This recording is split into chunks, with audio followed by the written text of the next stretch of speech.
अगर हम आपसे कहें कि लड्डू गोपाल से मिलना हो तो एक दुकान पर चले जाइए जहां के मालिक लड्डू गोपाल ही हैं, तो क्या आप हमारी बात पर यकीन करेंगे? यकीन कर लीजिए, क्योंकि इस दुकान में ना कर्मचारी हैं, ना कैशियर हैं, तो सिर्फ लड्डू गोपाल।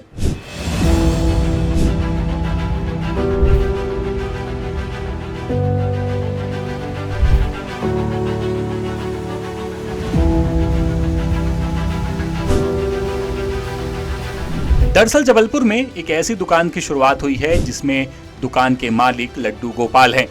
लड्डू की इस दुकान में लड्डुओं का भाव सिर्फ एक है और वो है भक्तों की श्रद्धा।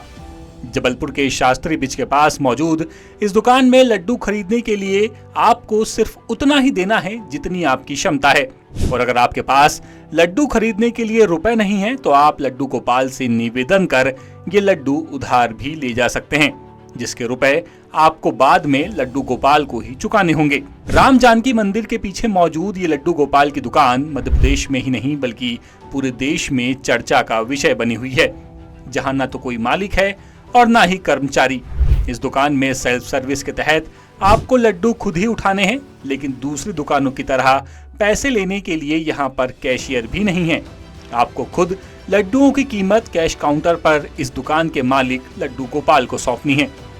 बता दें कि इस दुकान में कैश काउंटर के ऊपर कोई भी सीसीटीवी कैमरा नहीं लगाया गया है, जिसकी वजह यह है कि लड्डू गोपाल और उनके भक्तों के बीच हुए लेन देन पर कोई नजर न रखी जाए। इस दुकान में लड्डुओं का भाव तो तय है, लेकिन आपको कितना भुगतान करना है ये आपकी श्रद्धा और आपकी आर्थिक स्थिति पर निर्भर करता है, क्योंकि जिसके पास कम है वो यहाँ कम दे सकता है, जिसके पास ज्यादा है वो ज्यादा। इस दुकान में कैश के अलावा ऑनलाइन पेमेंट की भी सुविधा है। अब इस दुकान को शुरू करने की प्रेरणा कैसे मिली, ये जानने की उत्सुकता आपके अंदर भी हो रही होगी, तो चलिए जानते हैं। यूँ तो कहते हैं भगवान की मर्जी के बिना एक पत्ता भी नहीं हिलता, लेकिन भगवान की हर मर्जी को पूरा करने के लिए कोई ना कोई माध्यम जरूर होता है। और आज हम जिस जगह पर खड़े हुए हैं वो एक ऐसी अनोखी दुकान है जहाँ पर मालिक के रूप में लड्डू गोपाल विराजमान है। तो यहाँ पर आने वाले लोग जो भी सामान खरीदेंगे, जो भी लड्डू खरीदेंगे, उसका भुगतान वो लड्डू गोपाल को करते हैं। और इस दुकान को शुरू करने के लिए माध्यम बने विजय पांडे जी से हम जानेंगे कि आखिर किस चीज़ ने उन्हें इस दुकान को शुरू करने की प्रेरणा दी और कैसे यह शुरुआत हुई। विजय जी नमस्कार। नमस्कार जी। आपने ये जो दुकान शुरू की है जिसमें मालिक लड्डू गोपाल बने हुए हैं, किस प्रेरणा से आपने इस दुकान को शुरू किया? सर ये प्रेरणा ये है कि लड्डू एक ऐसी चीज़ है जो बच्चों को बहुत पसंद आती है, और बाल रूप में हमने लड्डू गोपाल बैठाना है। तो हम चाह रहे थे सब बच्चों को ये लड्डू मिले। कहीं गरीब है, उसके बच्चे का जन्मदिन है, तो लड्डू खाना है, तो बड़ी दुकान में शॉप में उधार ही नहीं कर सकता वो, तो ये लड्डू गोपाल से उधार करके जा सकता है, वो लड्डू गोपाल को दे सकता है। लोग बोलते हैं आपने कैमरा नहीं लगाया, तो हमने बहुत बड़ा कैमरा वो है जो सबके अंतरात्मा की फ़ोटो खींच लेते हैं। तो गरीब लोग जो बड़ी दुकान पर जाके नहीं ले सकते, संकोच करते हैं, हम भी बीच में से हट गए। हमने भगवान को बैठा दिया, भगवान से आप उधारी कर लो और भगवान को जब आप आया तो पटाते रहो। हमें पता चला इसके पीछे कोई एक ऐसा इंसिडेंट भी था कि हाँ, एक था दिसंबर के टाइम पे एक सिक्योरिटी गार्ड आया था, उसके बच्चे का जन्मदिन था, तो वो बहुत संकोच में बोल रहा था कि सब मैंने ड्रेस चला दिए, 50 रुपये हैं, हम आप लड्डू दे दो, 50 हम आपको दे दें। यानी 50 रुपये के पीछे उसके आत्मसम्मान यानी कहना चाहिए, उसको बहुत संकोच हो रहा था। तब मन में था 1 किलो लड्डू तो हमने दे दिया, पर यह आया कि ऐसी स्थिति में कोई नहीं आएगा लड्डू लेने, कहीं गरीब इंसान है, तो भगवान को बैठा दो, तो भगवान से आप आराम से उधार कर सकते हो, जब मर्जी तब पटा दो।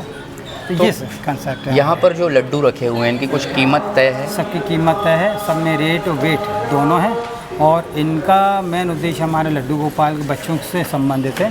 तो हमने क्या किया है कि इसका 50% को पार्टनर बनाए, तो दिन भर बेचारे वो मेहनत करते हैं लड्डू के लिए, दुकान में बैठते हैं, तो 50% उनका जो रहता है वो चैरिटी में जाएगा। हॉस्पिटलाइज जो बच्चे हैं उनके ट्रीटमेंट में, और उनका ऑपरेशन होना कुछ उसमें जाएगा अकाउंट से, उनके लड्डू गोपाल की उसमें सेवा में जाएगा। अंदर अपनी मर्जी से, जैसे आपने 200 का लड्डू लिया, 500 रुपीज़ है, तो डाल के आप चेंज ले सकते हैं, और कहीं आपको 500 का लड्डू और 100 रुपीज़ है तो 400 का आप उनसे उधारी करके बोल के जा सकते हैं, प्रभु जब आएगा तो हम दे देंगे। विजय पांडे बताते हैं कि लगभग 2 लाख रुपए से इस दुकान को शुरू किया गया है।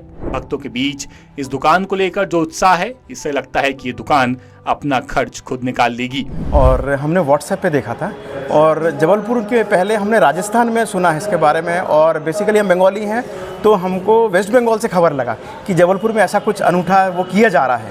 तो हमने आज अचानक देखा कि यार सच है कि नहीं, देख के जाए। और ऐसा अनूठा पहल भाई साहब जिसने सेवा का भार लिया है, ये मतलब सराहनीय नहीं है, शब्द नहीं है इसके लिए। और ये और ज़्यादा प्रचार होना चाहिए। यहाँ पर बहुत बाद में हुआ, राजस्थान, गुजरात और वेस्ट बंगाल में इससे पहले प्रचार हो चुका है इस चीज़ का। अभी आपने जैसा बताया कि किसी आपके गुरु भाई ने आपको जानकारी दी। वही राजस्थान में जो गुरु भाई है हमारे, और वेस्ट बंगाल में जो गुरु भाई है, उनको खबर लगा है। अच्छा, कि कैसे उनने फिर हमको बताया है।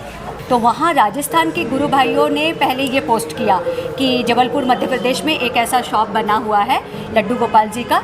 तो जैसे ही हम लोग को खबर लगा तो वो हम लोगों को फ़ोन में कांटेक्ट करके बोले आप लोग को पता नहीं है, जबलपुर के शहर के होकर के आप लोग। फिर वेस्ट बंगाल से, बंगाल से जब हमारा फ़ोन आया कि हमारे गुरुदेव के मठ से, आश्रम से, कि ऐसे जबलपुर में एक लड्डू गोपाल जी का शॉप खुला है जहाँ बिना सेवा के, कोई भी काउंटर में नहीं है, कैश काउंटर में सिर्फ लड्डू गोपाल जी ही सेवा लेते हैं और वो देते हैं। तो ये सुन के आज हम खींचे चले आए यहाँ। इस दुकान का मुनाफा 50% उन कर्मचारियों को जाएगा जो इन लड्डुओं को बनाते हैं। इसके बाद बचा हुआ 50% गरीब बच्चों के इलाज में खर्च किया जाएगा। वैसे भी जहाँ लड्डू गोपाल हों, वहाँ कोई कैसे बीमार और अशिक्षित रह सकता है। जबलपुर से विशेष संवाददाता नील तिवारी की रिपोर्ट। लेटेस्ट, इन्वेस्टिगेटिव और इन डेप्थ खबरें देखने के लिए ज्वाइन कीजिए द सूत्र का व्हाट्सएप चैनल, सब्सक्राइब कीजिए YouTube चैनल, लाइक कीजिए Facebook पेज और पढ़ते रहिए वेबसाइट www.dasudr.com।